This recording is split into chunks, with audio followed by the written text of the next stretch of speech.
ചുമ, കഫക്കെട്ട്, തൊണ്ടവേദന അല്ലേ? ഈ രാത്രി ഭക്ഷണം അല്ല, ഇത് 1/4 ടീസ്പൂൺ 4 നേരം എടുത്ത് തെരപ്പ് പോകാൻ 4 നേരം കുറേശ്ശെ അരിച്ച് കഴിക്കും. 4 നേരം ചുമ, കഫക്കെട്ട്, ജലദോഷം, തൊണ്ടവേദന. മറ്റേ മരുന്ന്, ഇരുമരുന്ന്, വൈറസ് സ്തംഭനത്തിന്, ശോധന കുറവ്, നെഞ്ചരിച്ചിലിന്, വയറ്റിന്റെ അസുഖത്തിന് രാത്രി ഭക്ഷണം കഴിച്ചതിന് ശേഷം 1/2 ഗ്ലാസ് നേരെ ചൂടുവെള്ളത്തിൽ പറ്റുന്ന നല്ല ബുദ്ധിമുട്ടുണ്ടെങ്കിൽ 2 ടീസ്പൂൺ കലക്കിട്ട് കുടിക്കും. അപ്പൊ കാലത്ത് ഒരു 1-2 സുഖശോധന ആയിരിക്കും. ഈ ഓരോ ചെറിയ സ്പൂൺ വീത 4-5 ദിവസം കഴിക്കുകയാണെങ്കിൽ പുണ്ണ്, ഗ്യാസ്, നെഞ്ചരിച്ചില്, മുട്ടുമുട്ട് വേദന, കുട്ടികൾക്ക് കഴിക്കാൻ പറ്റുമോ? മുറുക്ക് വേദന, നീർക്കെട്ട്, ഇതെല്ലാണ്ട് പോകും. കുട്ടികൾക്ക് ഒരു 1/2 സ്പൂൺ എടുക്കുക, ഒരു തുള്ളി തേൻ ഒഴിക്കുക. തുള്ളി തേൻ വെച്ചിട്ട് ഇങ്ങനെ ആക്കി ലേഖ്യമായിരിക്കും. പൊടിയിൽ തേൻ വെച്ചാൽ കാണൂല, കുറച്ച് ഒഴിക്കാൻ പാടുള്ളൂ. തേൻ ജാസ്തി വെച്ചിട്ട് വൈറസ് തപ്പിക്കും. തുള്ളി ആയിട്ട് ഇത് പോകാനും വേണ്ടി കഴിക്കാം.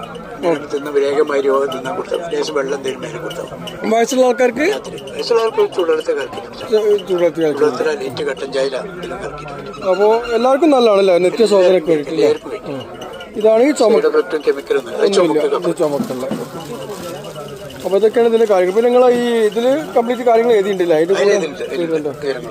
ആയിക്കോട്ടെ ആയിക്കോട്ടെ. അപ്പൊ അങ്ങനെ ആയിക്കോട്ടെ കേട്ടോ. അസ്സലാമു അലൈക്കും.